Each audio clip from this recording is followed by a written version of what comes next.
Okay, we will start with our astronomy class, which has got content of syllabus of 6th standard Maharashtra state government English medium. And this way we are going to cover 7th, 8th, 9th, 10th. We have already covered 5th in last class. Though this is exclusively for the astronomy student, we are also including these other standard student just to make you feel that astronomy is interesting and it is included in your syllabus with intent. Okay, so now we go into the presentation part. We will see the presentation. Okay,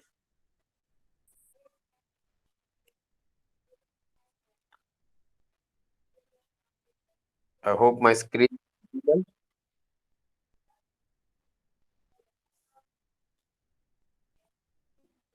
Just put in chat box whether it's visible or not.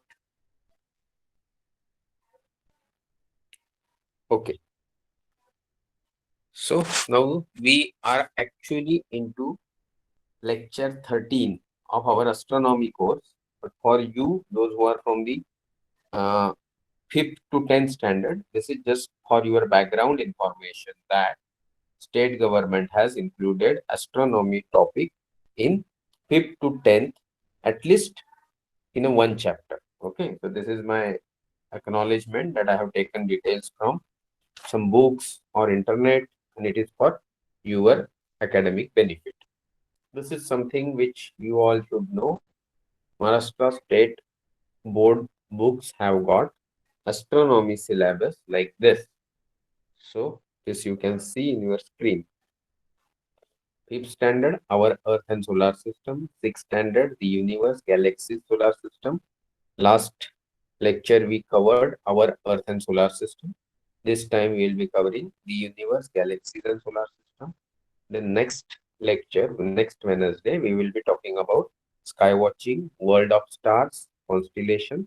Next week, we will be talking about life cycles of stars, evolution, their birth, and the related properties of the stars. Next lecture, we will be talking about observing space, telescopes, and then some organization like ISRO or NASA. 10th has got little detailing about space missions and artificial satellite, which is already covered by Shankar sir, but I will again touch upon. Let's get into our methodology to teach this subject. Today we'll be talking about general topic, which is 6th standard syllabus. Constellation we will be covering is Ursa Minor or Dhruva Matsya, and some question answer sessions we will try to cover up before we wind up by 10 o'clock. Fifth astronomy revision. What we learned in last lecture is we talked about observing night sky at some interval and finding the changes. Like suppose रात को हम लोग 1 तारीख को आसमान देखा, 1 जनवरी को, फिर 15 जनवरी को देखा, फिर 20 जनवरी को देखा, 25 जनवरी को देखा, तो हमको आसमान में बहुत सारे चेंजेस दिखेंगे. कुछ ऑब्जेक्ट्स के तो साइज भी चेंज होते हुए दिखेगी जैसे मून की. तो ये सारे चेंजेस बच्चों को नोट करने की आदत होनी चाहिए, एंड इससे आपको एक प्रैक्टिकल अप्रोच आएगा जिससे आपकी साइंस और एस्ट्रोनॉमी रिलेटेड सब्जेक्ट के लिए रुचि यानी इंटरेस्ट बढ़ेगा. Then we learn about the difference in planet and star. जो लिखा गया था कि planets do not twinkle, they don't have their own illumination. और स्टार्स के बारे में लिखा गया था कि भाई स्टार्स जो है उनको अपनी एनर्जी सोर्स होती है, वो ट्विंकल भी करते हैं, क्यों करते हैं, क्या करते हैं, डिटेल में हमने देखा.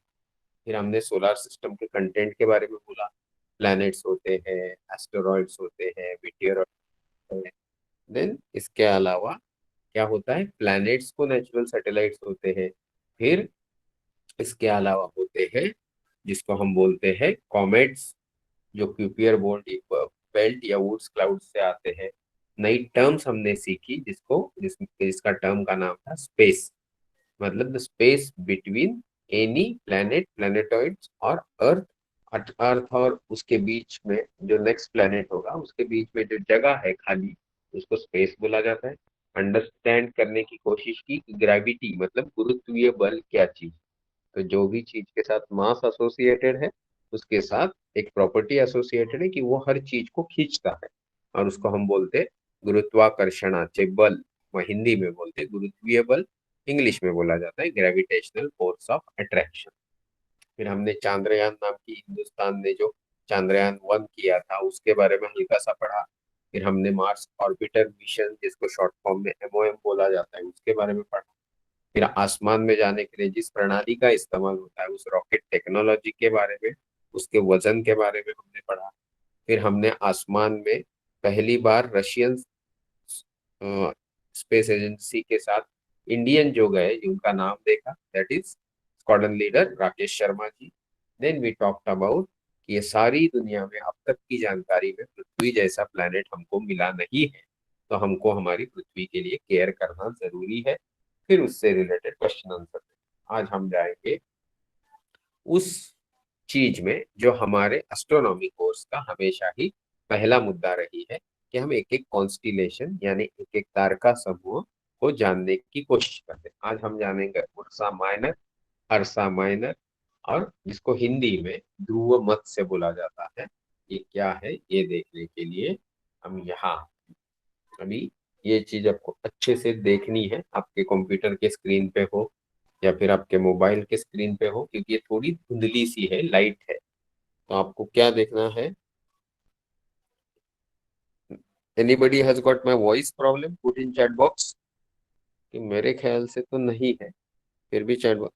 हाँ तो नेरुरकर जी, आपको थोड़ा एक कोशिश करना पड़ेगा, आपके माइक, आपके सिस्टम का वॉल्यूम बढ़ाइए, नहीं तो फिर नेटवर्क एरिया में जाइए, क्योंकि बाकी सबको क्लियर आ रहा है। एक्चुअली मेरी थोड़ा तबीयत खराब है, थ्रोट इन्फेक्शन है, तो वैसे मैं थोड़ा कम धीरे धीरे बात कर रहा हूँ, बट मैं मोबाइल को बहुत करीब लेके बात कर रहा हूँ, तो होपफुली सबको आवाज आएगी।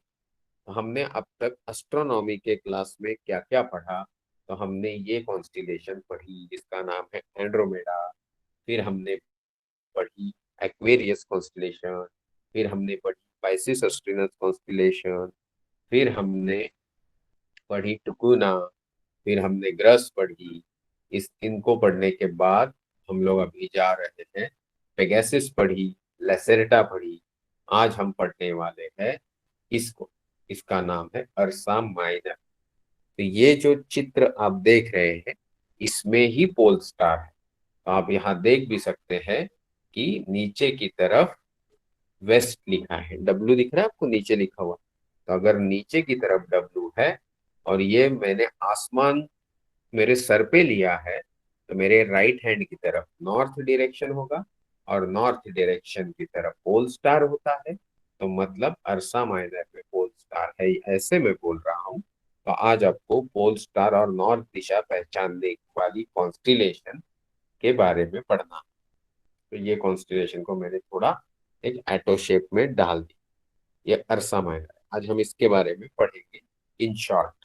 तो चले, ये है अर्सा माइनर। आपको ज्यादा पढ़ने की जरूरत नहीं है, बट जिनको अच्छा लगता है वो मनी मन इसको पढ़ सकते हैं। कि अर्सा माइनर इज समथिंग, लैटिन में जिसको लेसर पियर, मतलब क्या, छोटा वाला भालू, छोटा अस्वल।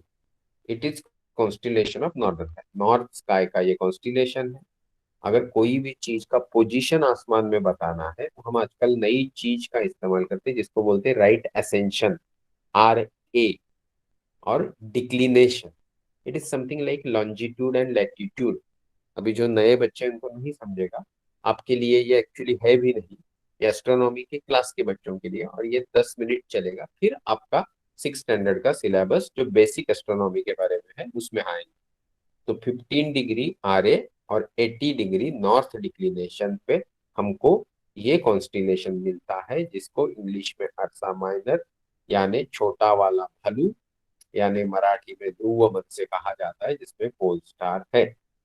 अभी Polaris alpha ursa minoris at the end of little dipper's handle, आप देख रहे हैं यहाँ पे एक लिटिल डिपर जैसा है, इसमें एक हैंडल है, और उस हैंडल को यहाँ मैं आपको दिखाने की कोशिश करूंगा। तो ये जो है ये हैंडल है, और हैंडल के टिप के अंदर है पोलैरिस। यहाँ वाला एक फेमस तारा है, एक है कोकैब और एक है परकैब, और इनके भी नाम है, इसके बारे में हम थोड़ी देर बाद पढ़ेंगे। तो इनके सबके बारे में जानने के लिए आज का लेक्चर है। तो आप बोलेंगे बड़ा नीचे क्या दिखा है? ये है बड़ा भालू। और इस बड़े भालू का नाम क्या है?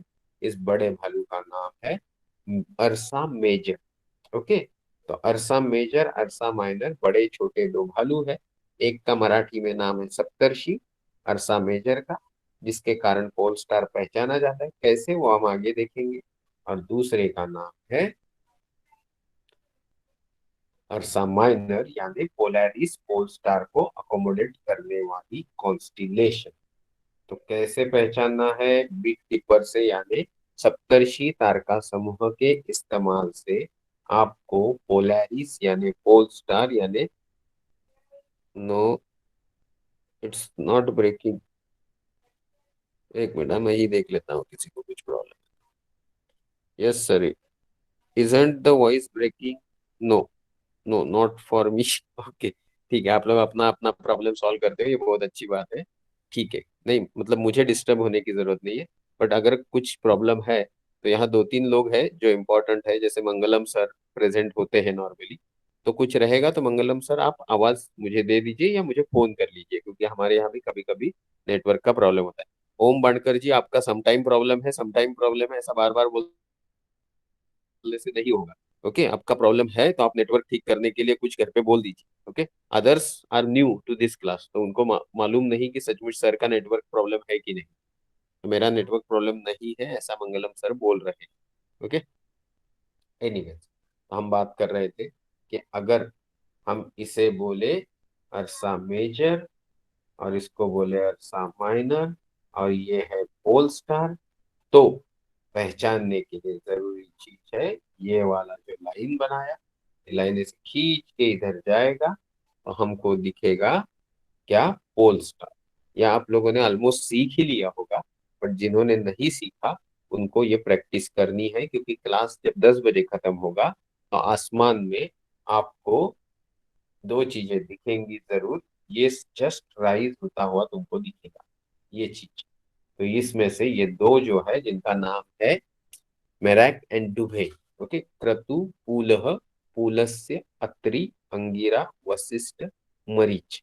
तो ये जो 7 ऋषि है उनमें से जो क्रतु पुलह है उनकी जो स्ट्रेट लाइन खींचेंगे तो ये जो ध्रुव बाण वाला तारा है, मतलब पोल स्टार, वो दिखता है। आज हम उसमें ज्यादा डिटेल में नहीं जाएंगे कि धीरे धीरे आप सबके ये समझ में आएगा। So now will go to major diagram, जहाँ पे आपको उनके नाम दिया। डुबे है, मेरैक है, फेकड़ा, मैग्रेज, अलियोत, माइसर, एनाल्के। ये इनके इंग्लिश नाम है। आपको उसमें ज्यादा जोर डालने की जरूरत नहीं है, अनलेस अनटिल आप ओलंपियाड की एग्जाम वगैरह दे। ये पोलैरिस जो आप देख रहे हैं। फिर मैंने कोकैब नाम का एक स्टार बोला था, और ये परक्याड। आपको ये सब याद रखने हैं, क्योंकि जब आप लेक्चर वगैरह लेते हो, स्टार गेजिंग के सेशन लेते हो, तो लोगों को बड़ा मजा आता है ये नाम सुनने में। ये नाम का कोई खास मतलब नहीं होता। जो सिविलाइजेशन ने उन तारों को देखा, उन्होंने अपनी किताबों में उसका वो नाम लिखा, और जिसकी किताब ज्यादा देर तक बची रही वो पूरे सिविलाइजेशन ने फाइनली अपना लिया। आज इंटरनेशनल एस्ट्रोनॉमिकल यूनियन, मतलब एक अंतरराष्ट्रीय संस्था है जो तारों के नाम और ये सब चीज पे कंट्रोल रखती है, या उससे अनुमति या उनके सहमति से सब कुछ होता है। तो हम सिर्फ ये देखना चाह रहे थे कि कैसे हम अर्सा मेजर की मदद से अर्सा माइनर का पोल स्टार ढूंढते हैं। तो ये आपने देख ही लिया। इसमें आपको नीचे वाला जो कॉन्स्टिलेशन अभी मैं दिखा रहा हूँ ये आज पढ़ना नहीं, तो उसमें नहीं। ये जो पोल स्टार, ये थोड़ा जरा बारीकी से आप देखिए। देखिए यहाँ क्या दिखा है, मुझे मालूम है आपको कुछ नहीं दिख रहा है, इसके लिए मुझे माफ कर दो। ये एक है, ये एक नाम है, ये एक, क्या नाम है उसके लिए मैं उसको बड़ा करूँ। ठीक है, पोलैरिस ए दिख रहा है आपको? गुड। पोलैरिस ए बी दिख रहा है आपको? Very good. पोलैरिस बी दिख रहा है? तो 3 तारे हो गए, और ये 3 तारे एक ही जगह पे है जहां हम पोल स्टार देखते हैं, और उनके ये 3 नाम दिए गए। तो ये कब दिखता है? जब बड़े टेलीस्कोप से हम इन सब चीज को देखते हैं तो हमको सेपरेट सेपरेट जो तारे दिखने लगते हैं, क्योंकि वो एक दूसरे के बहुत करीब रहते हैं। अभी इसमें ज्यादा जाएंगे। Will go further. ये एक्चुअल, ये पढ़ना आता। IAU मतलब क्या है? International astronomical union. इनके हिसाब से 15 राइट एसेंशियल है कि नहीं? ये देखिए 15 है, ये जो मैं दिखा रहा हूँ ये 15 है। ओके। और ये जो है, ये जो आर्क घूम रही है, ये वाली, ये तकरीबन एक 80 डिग्री है। तो इस 80 डिग्री और 15 राइट एसेंशियल के बीच आपको ये अर्सा माइनर कॉन्स्टिलेशन मिलता है।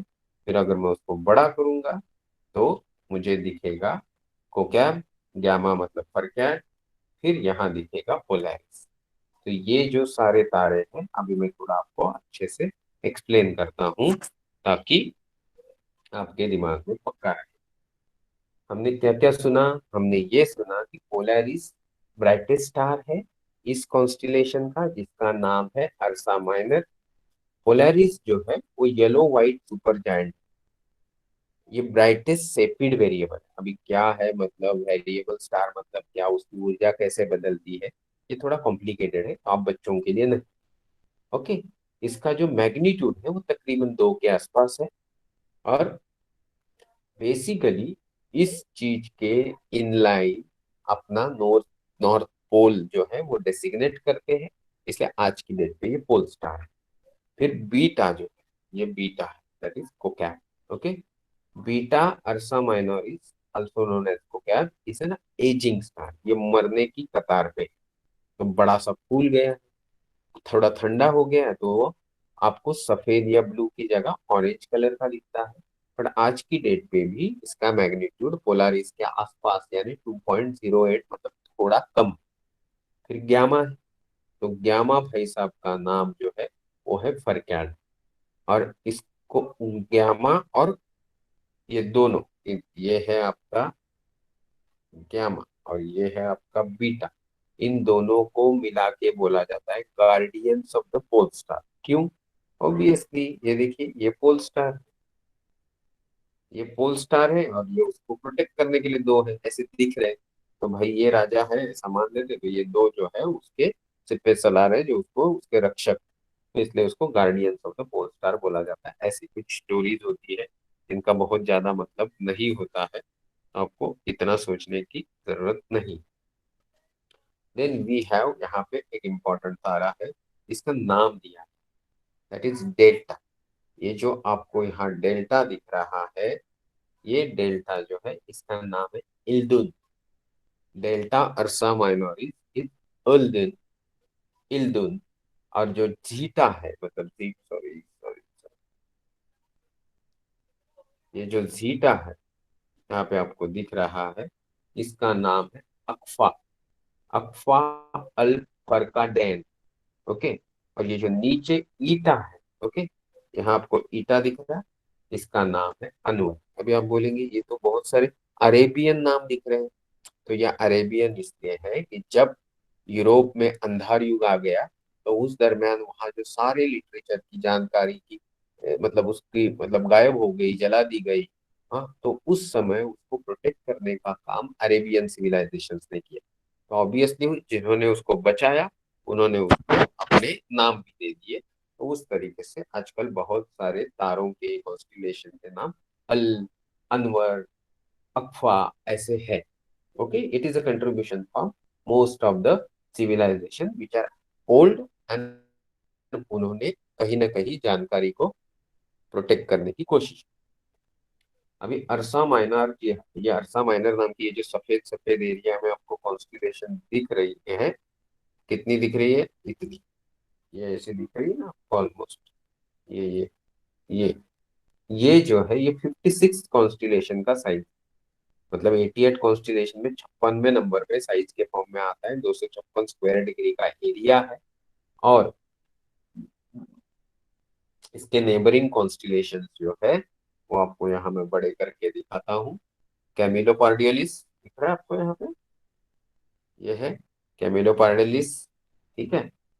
ओ ओ ओ ओ ओ ओ ओ ओ ओ ओ सॉरी सॉरी सॉरी, बहुत ज्यादा बात है। फिर आपको यहाँ पे सीफियस दिखेगा जो हम नेक्स्ट टाइम पढ़ेंगे। फिर आपको नीचे की तरफ ड्रैको दिखेगा, एक सांप है। और फिर यहाँ पे आपको दिखेगा अर्सा मेजर। तो इतने सारे कॉन्स्टिलेशन इसको कवर करते हैं जो मैंने आपको दिखा। ओके, तो यहाँ हमने ये जो पार्ट है ये खत्म किया। अभी आते हैं स्टोरी। ओके, स्टोरी क्या है? ध्रुव मत से की आपको हमारे हिंदू पुराण वाली कथा पता है कि भाई एक बच्चा था, उसको जो है उसके जो उसकी सावित्री स्टेप मदर जो थी वो प्यार नहीं करती थी, ऐसा बहुत सारा सिलसिला था। तो फिर उसने जाके जो ऊपर वाले है अल्बाइटी उनकी बहुत सारी पूजा की, और फिर उनको उस भगवान ने प्रसन्न होकर उनकी सादगी को देखते हुए, उनकी सिंसियरिटी को देखते हुए, उनकी मेहनती एटीट्यूड को देखते हुए उनको आसमान में एक फिक्स प्लेस दे दिया जहां से उनको कोई हटा न सके, जो उनके बचपन में उनके साथ होता था। क्योंकि वो कुछ लोगों को उनके आसपास के पिताजी के आसपास के पसंद नहीं करते। तो ये सारी जो स्टोरीज है ये माइथोलॉजिकल स्टोरीज है। ये आपको बचपन से मम्मी डैडी चाचा मामा अच्छे से सुनाते होंगे, तो यहाँ मैं कवर नहीं कर रहा हूँ। ध्रुव बाळाची गोष्ट सगळ्यांना माहिती है। तो वो क्यों है यहाँ पे कनेक्शन? क्योंकि जब भी इंसानी सभ्यता ने, वो हिंदू सभ्यता हो या फिर इस्लाम हो या फिर कोई और क्रिश्चियनिटी हो या ज्यूइश हो या मयान हो या बेबीलोन हो या सुमेरियन हो, ये सब लोगों ने जब आसमान में देखा तो उनको दिखा कि कुछ एक चीज फिक्स है और उसके अराउंड सब कुछ घूमता है। तो ऐसे जो ये पोल स्टार का फंडा है वो जागृत हुआ, और उससे रिलेटेड लोगों ने अपनी अपनी स्वर्ग नर्क वाली कहानियां बनाई।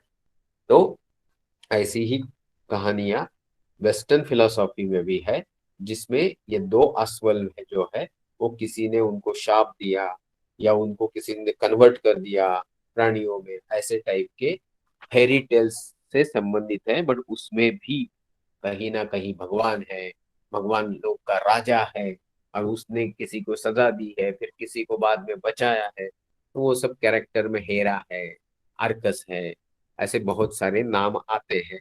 बट हमारा वेस्टर्न फिलोसॉफी के साथ ज्यादा संबंध नहीं, तो आप सिर्फ इंटरनेट पे ढूंढोगे what is the mythology associated with the ursa minor, तो आपको अच्छी खासी जानकारी मिल जाएगी।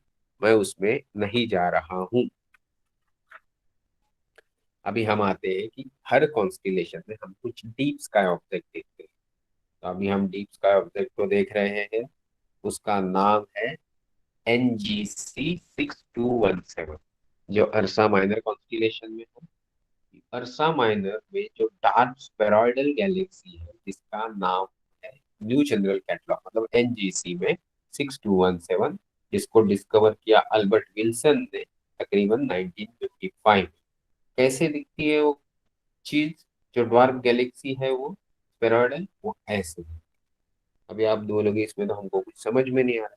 तो जो बच्चे एकेडमिक्स वाले हैं उनको नहीं आ रहा होगा, बट जो एस्ट्रोनॉमी वाले हैं उनको समझ में आ रहा हो कि यहाँ एक गैलेक्सी दिखाने की कोशिश की गई है जिसके अंदर बहुत सारे तारे। देखो, ऐसे लगता है कि खजाना है हिंदी पिक्चर के हीरों का वगैरह कोई गठरी है। इस तरीके से ये चीजें होती रही। तो ये चीज है एक डीप स्काई ऑब्जेक्ट जो अर्सा माइनर कॉन्स्टिलेशन में दिखता है। फिर दूसरा वाला भी जानेंगे।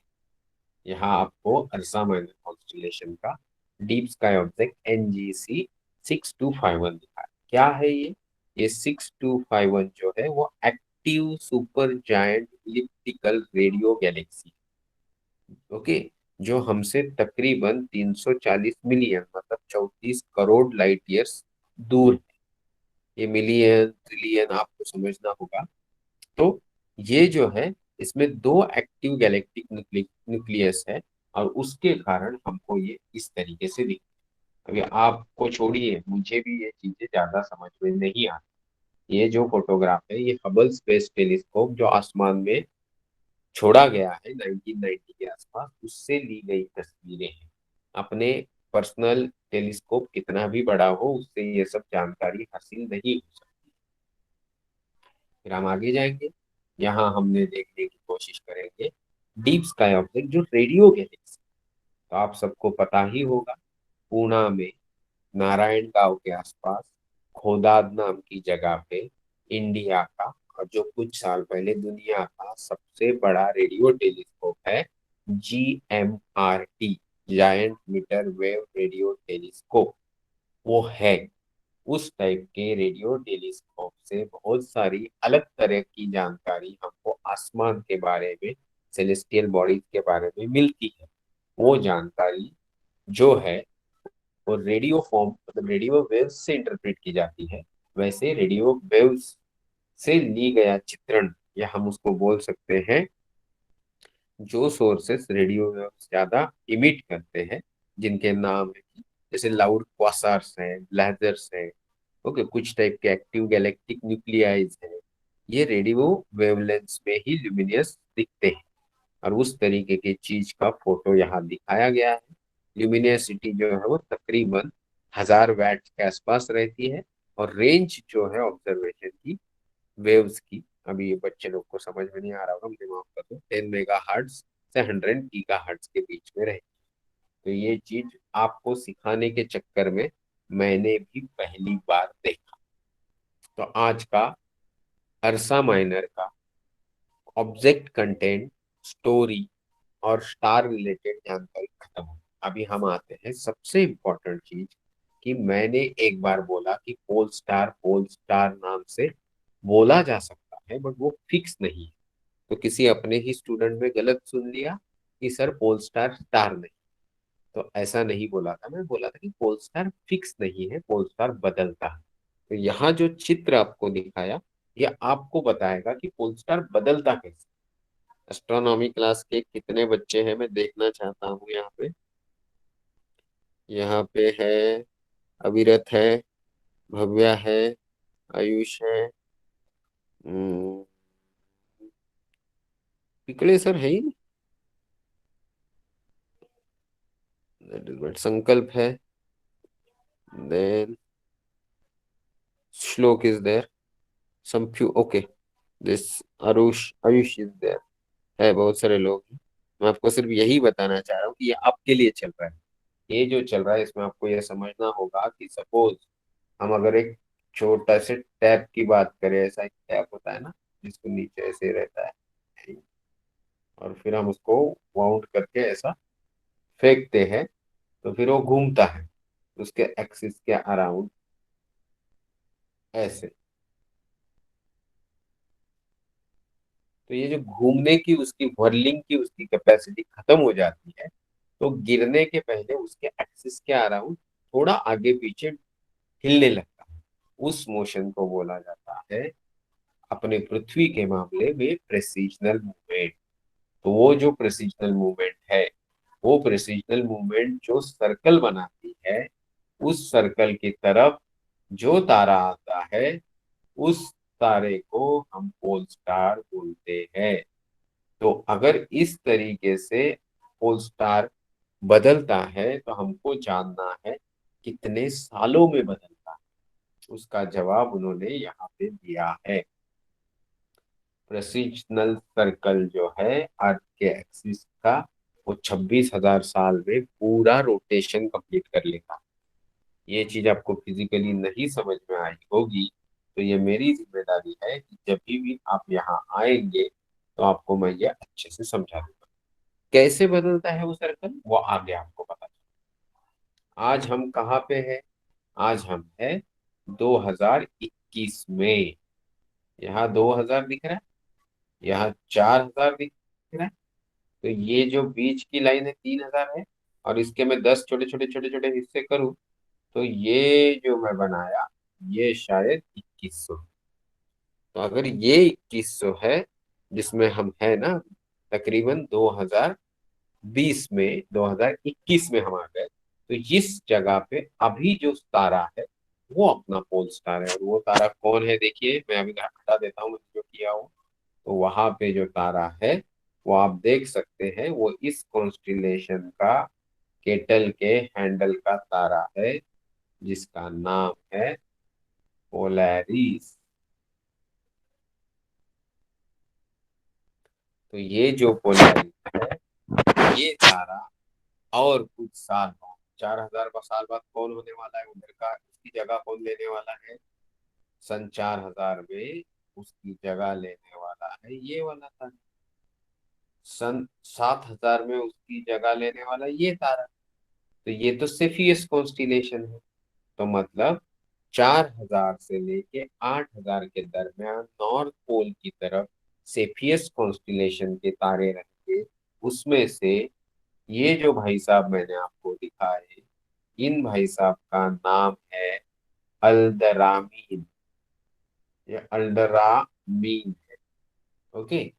तो ये तारा बनेगा पोलैरिस सन 7,000 में।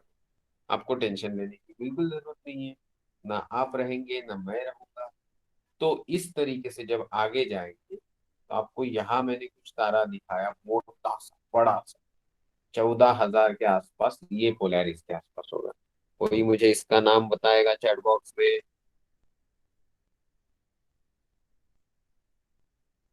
चैट बॉक्स में कोई बताएगा कि ये जो मोटा सा तारा वेगा? गुड। अविरत चौहान जी है, वो अकेले पढ़ रहे हैं, बाकी सब लोग मम्मी डैडी का पैसा वेस्ट कर रहे हैं। तो ये जो, चलो भाव्या ने भी बताया, आयुष ने भी बताया, आयुष ने बड़ गुजर बनो, ओके, गुरुवेश, ओके, फिर अच्छा पूर्वा ने बताया, वेरी ठीक। तो चलो अभी हम इस वेगा को बनाएंगे पोल स्टार सदी जब 14,000 आए। ऐसे करते करते करते घूमते घूमते आप देख रहे हैं, यहाँ पहुंच गए हम लोग। ये है, ऐसे घूमते घूमते 14,000 तक आ गए, फिर हम उल्टा जा रहे हैं कि हम 2,600 का सर्कल कंप्लीट कर रहे हैं। तो सपोज मैं यहाँ जीरो की बात कर रहा हूँ, जब जीसस क्राइस्ट पैदा हुए थे, ये वाली जगह, पीछे गया 2,000 साल, ठीक है, फिर और पीछे गया 2,000 साल। तो मुझे पता चला कि भाई ये तो वो पीरियड है, -3,000 के आसपास का, 4,000 के आसपास का, जब, what is the centre red dot? Very good, कौन पूछा ये? श्लोक ने पूछा। एक मिनट श्लोक, पहले मैं इसको कर लूं। श्लोक, ये जो सेंटर डॉट है, वो centre dot is the imaginary point जिस तरफ हम पकड़ के चलते हैं कि अर्थ का नॉर्थ पोल हो सकता है। बट अर्थ तो इंक्लाइंड है, -23.5 डिग्री का इंक्लिनेशन है ना? तो ये जो -23.5 डिग्री का इंक्लिनेशन है, उस पोल की डायरेक्शन इस पर्टिकुलर सर्कल के अराउंड घूमती है। जैसे मैं दिखा रहा हूँ तुमको, ऐसे मैंने गंदा कर दिया सब। तो वो जो है, वो हम बोल रहे हैं वो नॉर्थ पोल का जो, मतलब पृथ्वी का जो एक्सिस है, जिसका नॉर्थ पोल जैसे घूम रहा है 26,000 साल में, वो। बट एक्चुअली अगर वो खड़ी होती थी, 23.5 डिग्री नहीं होती थी, तो वो जो नॉर्थ पोल है वो इसकी तरफ घूमता था। इज इट क्लियर श्लोक? श्लोक, यस और नो? ओके ठीक। चलो, तो श्लोक को समझ में आया, अभी हमको पीछे जाना है। आप सबके लिए सवाल, ये जो मैंने यहाँ पढ़ा करके दिखाया, आपके स्क्रीन में भी डाला, कौन सा तारा है ये जिसकी दिशा में पिरामिड्स के विंडोज है, और वो वहां 24 घंटे दिखता था उस पीरियड में, आज से तकरीबन 3-3.5 हजार साल पहले, जब पिरामिड्स का निर्माण हुआ? कॉन्स्टिलेशन कौन सी है, कोई बताएगा? Voice is breaking in between, कोई तो लिखो भाई, वॉइस ब्रेक हो रहा है क्या? No sir, very good. Voice को मारो गोली। अब मुझे बताइए आप जरा कि ये कौन सी कॉन्स्टिलेशन में मैंने फोकस किया है आप लोगों के लिए? ये है कॉन्स्टिलेशन ड्रैको के। कालेय नाम का सांप है बड़ा सा, और ये कालेय नाम का सांप जो है, उसके उस कॉन्स्टिलेशन में एक थुबान नाम का तारा है। वो थुबान नाम का तारा आज से तकरीबन 3,000 साल पहले पोल स्टार था। अभी आप इतने, कुछ कुछ बच्चे इतने छोटे हो कि शायद आप मेरी इन बातों से बोर हो जाओगे, तो मैं इसमें ज्यादा नहीं जाता हूँ आपको लेके।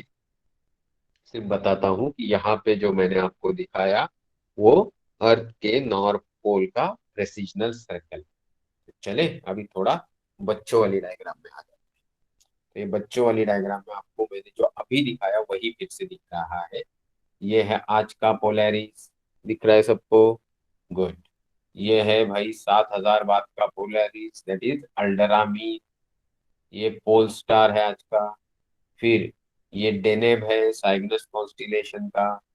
और मैं जैसे ही ऊपर की तरफ जाता हूँ तो ये वेगा है। ओके। फिर मैं पीछे की तरफ आता हूँ, सॉरी, तो यहाँ पे मैंने बात दिखाया जो मैं आपको पूछ रहा हूँ। सिखाने के पहले सोचा आपको थोड़ा चेक कर लूँ। तो यही चीज मैं दिखाना चाह रहा था, सिखाना चाह रहा था, जो आपको यहाँ समझ में आ रहा है। आपका काम ये भी है कि ये वीडियोस आप लेक्चर के बाद हफ्ते में एक आध दो बार देख ले, तो आपके दिमाग में जो डाउट्स आएंगे वो हम अगली क्लास में क्लियर कर सकते हैं।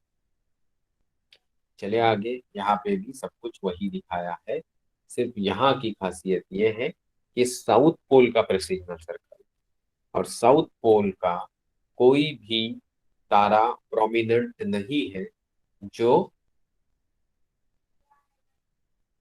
या जिसको हम साउथ पोल स्टार बोल सके। हमको तो जरूरत नहीं है, but Australian, New Zealand, Fiji, Antarctica, यहाँ के लोगों के लिए कोई पोल स्टार मौजूद नहीं है साउथ की तरफ वाला। ओके। तो ये फिर भी सर्कल तो एग्जिस्ट करता है, आज डाटा जो अपने पास है। तो ये हमारी स्टोरी खत्म हो गई।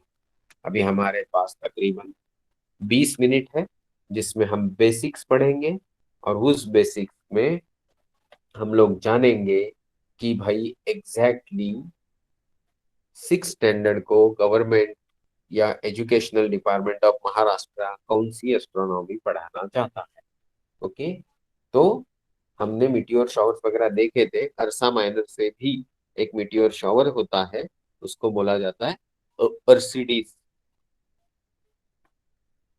ज्यादा मेजर है नहीं वो, तो उसमें जाएंगे। अभी ये है सिक्स स्टैंडर्ड के बच्चों का लेसन शुरू। बाकी लोग बोर मत हो जाना, इससे आपका भी ज्ञान बढ़ेगा। सिक्स स्टैंडर्ड के बच्चों के लिए यहाँ एक टेलीस्कोप दिखाया गया। जो पिछली बार मैंने उनको पूछा तो उन्होंने सबने जोर से बताया था कि वो रिफ्रैक्टर यानी लेंस वाला, यानी बहिर्वक्र भिंग वाला टेलीस्कोप है। तो उसमें एक एक्सरसाइज दी गई थी कि सब बच्चों को स्कूल के टीचर ने भाई दिखाना है टेलीस्कोप से तारे, आकाशगंगाएं। तो वो तो सब स्कूल तो शुरू ही नहीं हो रहा है, तो आज मैं ही आपको थोड़ी जानकारी दे देता हूँ। ये हमारी मिल्की वे गैलेक्सी है, और इस मिल्की वे गैलेक्सी में यहाँ जो स्पॉट है वो सन या सोलर सिस्टम है, जबकि सेंटर से उसको दूरी तक खींचेंगे तो ये दूरी तकरीबन 1 लाख लाइट ईयर्स। ये तकरीबन है 30,000 लाइट ईयर्स। 30,000, ये है तकरीबन 20,000। मतलब आप समझ सकते हो कि ये जो सूरज महाशय है वो सेंटर में नहीं है गैलेक्सी के, वो साइड में पड़े हुए हैं। और ये हमारे सेहत के लिए बहुत अच्छा है, क्योंकि वहां सेंटर में एक मासिव ब्लैक होल है। तो सिक्स स्टैंडर्ड के बच्चों को ये पढ़ाया जा रहा है कि रात के आसमान में अगर आप देखोगे क्लियर कंडीशन में, तो आपको एक स्मोकी, सफेद सा, धुंधला सा एक ऐसा पट्टा दिखेगा।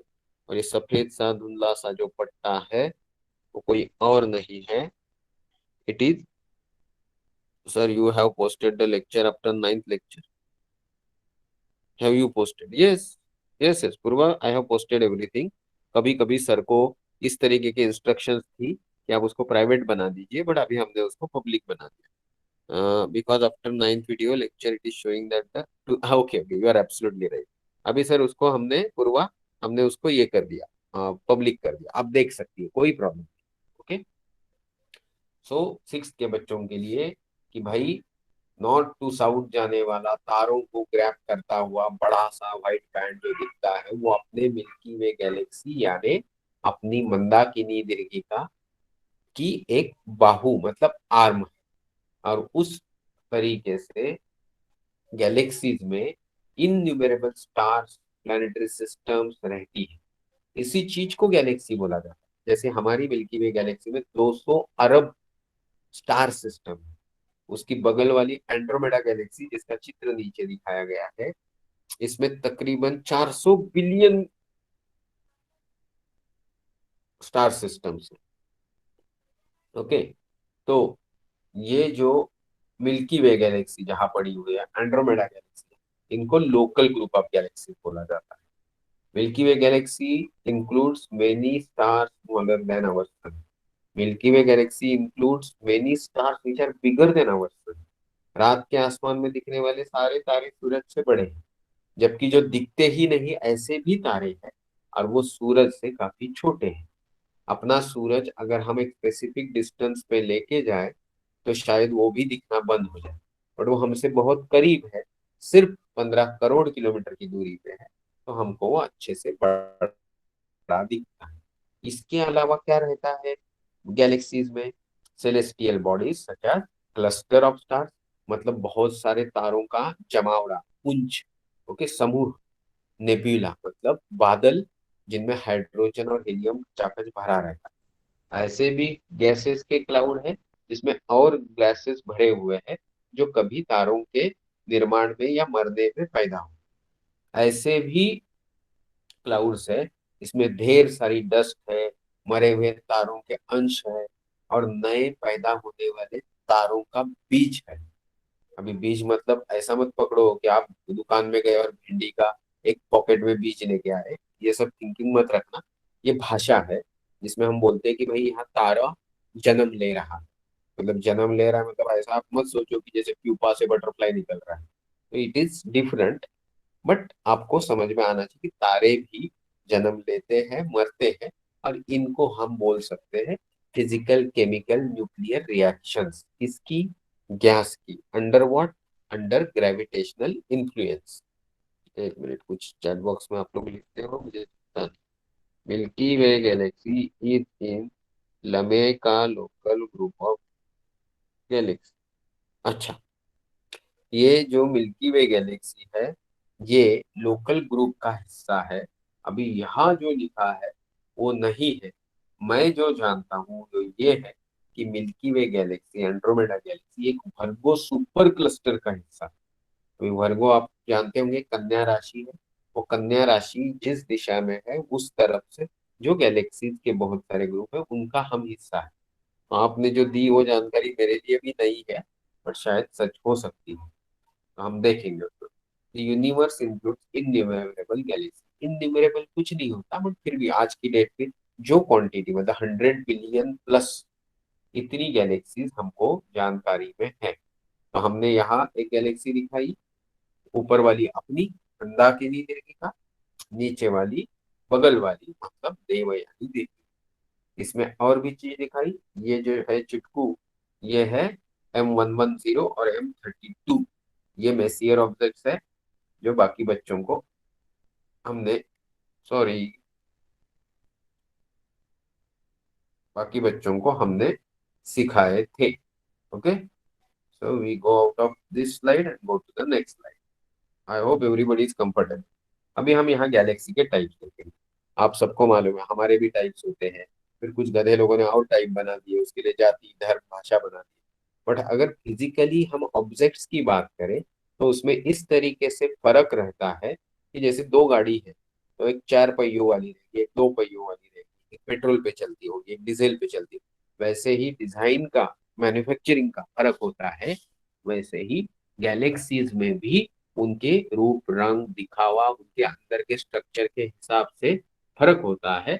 और उसके हिसाब से यहाँ आपको 4 गैलेक्सीज दिखाई गई है जो आपके नजर के सामने है। सिक्स के बच्चों को ये याद रखनी है। स्पाइरल गैलेक्सी, इलिप्स जैसी दिखने वाली इलिप्टिकल गैलेक्सी। बार्ड मतलब जिसके बाहु या आर्म्स ऐसे बार से जुड़े हुए हैं वो गैलेक्सी यानी बार्ड स्पाइरल गैलेक्सी। और कैसे भी अनियमित आकार में होने वाली गैलेक्सी मतलब इरेगुलर शेप गैलेक्सी। तो ये हो गई गैलेक्सी के टाइप। हम अभी आगे बढ़े, यहाँ हम देखेंगे कि एडविन हबल कौन थे और उन्होंने ऐसा क्या कारनामा कर दिया कि जिसके कारण आसमान का सबसे खूबसूरत तस्वीरें खींचने वाला। I know the meaning of types of Galaxy, I know the meaning of types of Galaxy. In Marathi, I found it in dictionary. Okay, very good. क्या है मतलब, लिखो, चलो जल्दी लिखो। टाइप्स ऑफ गैलेक्सीज इन मराठी, मतलब दीर्घिकांचे प्रकार। तो क्या लिखना चाह रहे हो, लिख दो आप, वैसे भी मैं आपको वो पढ़ लूंगा। अभी मैं जाता हूँ। साइंटिस्ट एडविन हबल वो थे जिन्होंने बताया कि भाई आसमान में बहुत सारी गैलेक्सीज है अपने गैलेक्सी के अलावा। तो 1990 में जब नासा ने, जो अमेरिकन स्पेस एजेंसी है, उन्होंने एक ऑप्टिकल टेलीस्कोप आसमान में लॉन्च किया, जिसका डायमीटर तकरीबन 2 मीटर था, और उसको हबल टेलीस्कोप बोला गया। जैसे अपने सुब्रमण्यम चंद्रशेखर जी है, उनका जो काम था उसको याद रखने के लिए उनके मेमोरी में चंद्रा ऑब्जर्वेटरी आसमान में छोड़ा है। ऐसे कई, गैलीलियो है, केपलर स्पेस प्रोब है, तो सारे साइंटिस्ट लोग के नाम उनको दिए जाते हैं। उनको बहुत सारी जानकारी नई नई मिली। Stars, thousands of twinkling stars that we observe in the clear night sky are part of Milky Way galaxy. Some of the stars that we see are the bright, whereas some are faint. Stars radiating different colors such as blue, white, yellow, red can be seen in sky.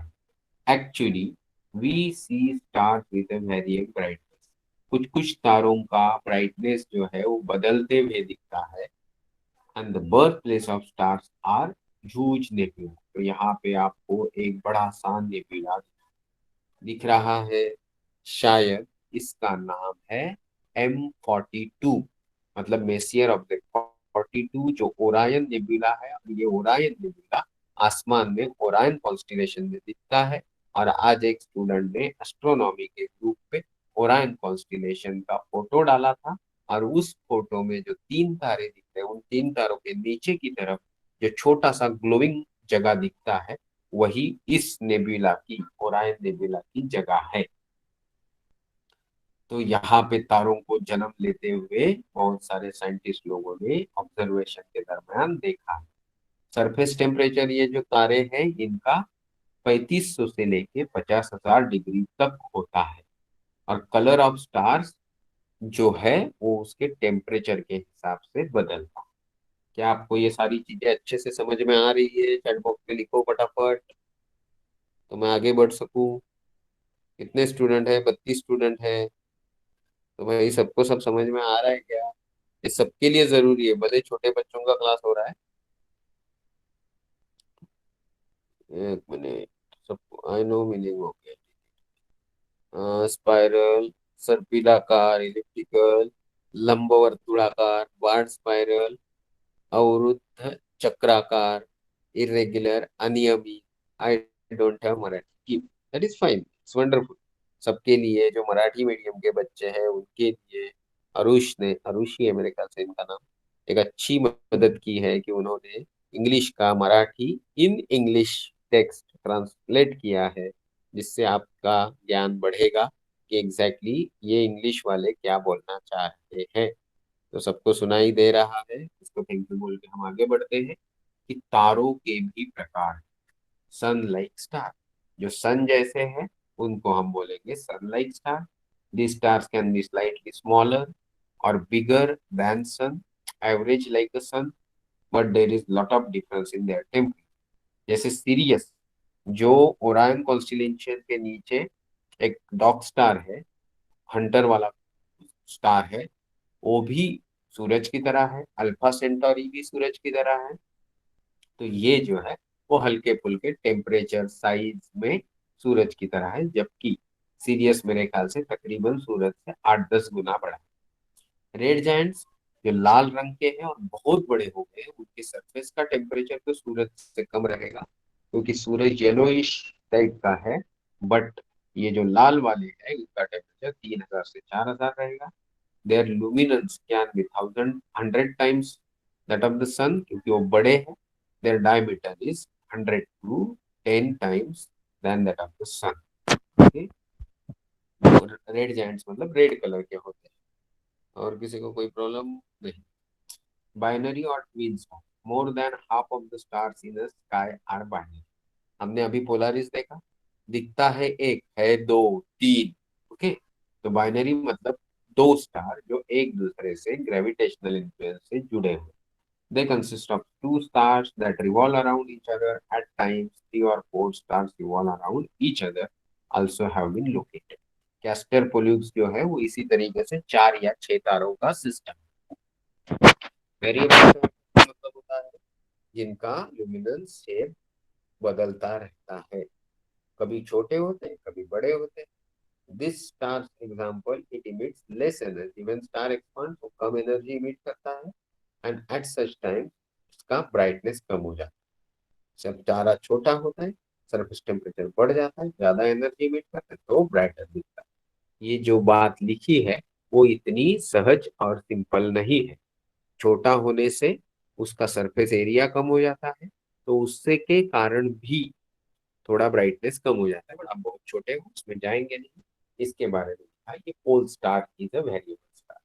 तो ये अच्छी चीज हमने पढ़ ली। ये हम थोड़ा आगे चले और 2 मिनट बाद हम बंद कर देंगे लेक्चर। कितनी स्लाइड्स बची मैं दिखता हूँ?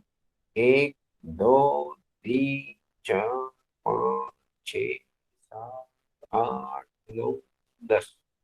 तो भाई 10 स्लाइड के लिए अगला लेक्चर लगेगा। मुझे माफ कर दो। आई होप कि आप लोग बोर नहीं हो रहे हैं। तो हम आते हैं आज के फाइंड आउट में। फाइंड आउट में क्या लिखा है देखिए। Visit the sites of institutes like ISRO. आज सब लोग इसरो और नासा की वेबसाइट को विजिट करेंगे। Collect information about various celestial body.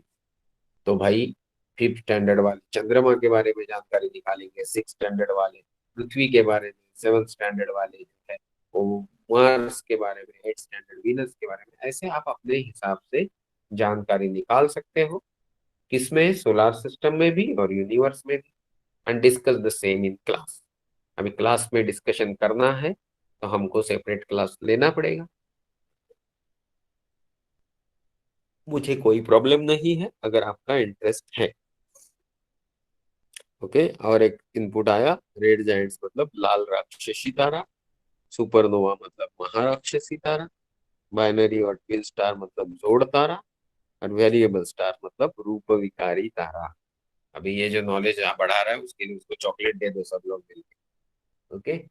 Now can you tell, okay, which celestial bodies form the solar system. मालूम है आपको कि भाई प्लैनेट्स भी होते हैं, एस्टेरॉयड बेल्ट भी है, क्यूपियर बेल्ट भी है, ऊर्ट क्लाउड भी है, कॉमेट्स भी है, ड्वार्फ प्लैनेट्स भी है, फिर नेचुरल सैटेलाइट भी है। इतनी सारी चीजें, और सूरज को हम भूल ही गए। तो सूरज, तारा और प्लैनेट्स इन सबको मिला के सोलर सिस्टम बनता है। What is the difference between stars and planet? तो भाई स्टार्स की अपनी ऊर्जा होती है, प्लेनेट की नहीं होती है। किसी शांत, विदाउट एनी एरियल डिस्टरबेंस अगर हम देखें एटमॉस्फेयर के लेयर्स के हिलने के बगैर, तो स्टार्स ट्विंकल कर सकते हैं, प्लैनेट्स ट्विंकल नहीं करेंगे। यही अनुभव हमको टेलीस्कोप में आता है। How many planets are there in our solar system? लिखो चैट बॉक्स में। अरे वाह, पूर्वा तो फर्स्ट है, उसने 8 लिख दिए। तो भाई प्लूटो को किसने क्लास से निकाल दिया? इसके बारे में कौन लिखेगा? ये सब समझ गए।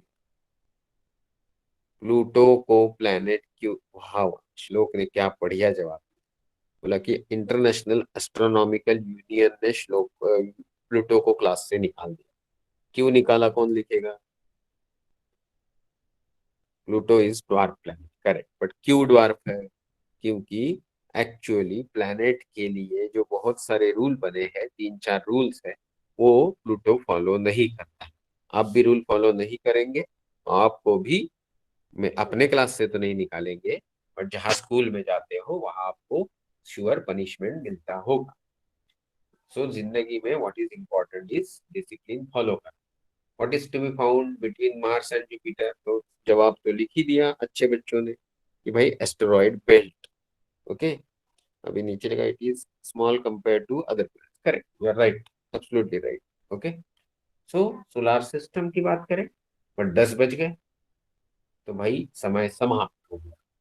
अपने यहाँ तो क्या कौन बनेगा करोड़पति जैसे मोटर बिटर नहीं बचता है, बट मेरे ख्याल से आपका ओपिनियन लेना जरूरी है, क्योंकि इस क्लास में अगले 5 से 6 क्लास 5th to 10th के सारे बच्चों को हम इंक्लूड कर रहे हैं विद ओनली इंटेंशन कि इससे आपका नॉलेज बढ़ेगा। तो 5th वाला सब्जेक्ट, 5th वाला चैप्टर अगर 10th वाला बच्चा सुनेगा या 10th वाला बच्चा 6th वाले का सुनेगा, तो that there is it's not going to be a problem. ऐसी मेरी सोच है। आपकी क्या सोच है? तो आपको ये लेक्चर अटेंड करने में कोई प्रॉब्लम तो नहीं है? यस और नो लिखो।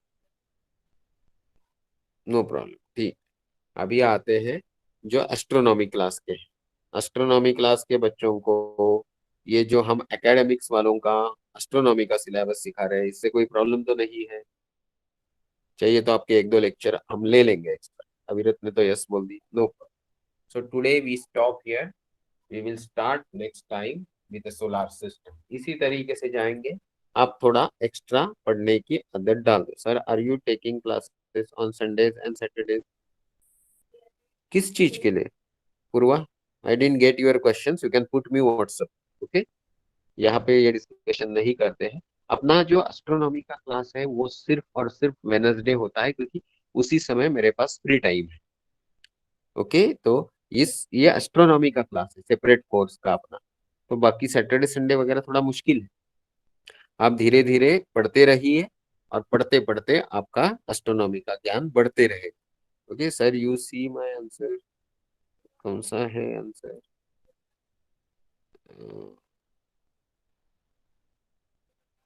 क्या था आंसर तुम्हारा? Asteroid belt. हाँ, लघु ग्रहांशा पर। देख लिया, देख लिया। Thank you so much. Okay, चलो, so say bye, good night. Thank you so much for your kind patient listening. धीरे धीरे करके हम एस्ट्रोनॉमी का आपका सिलेबस खत्म करेंगे। चलो, you can leave now. Thank you so much. Good night.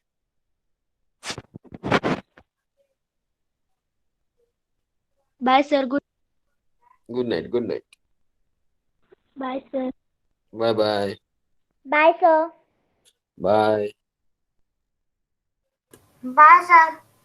Thank you bye. Sir. Bye bye.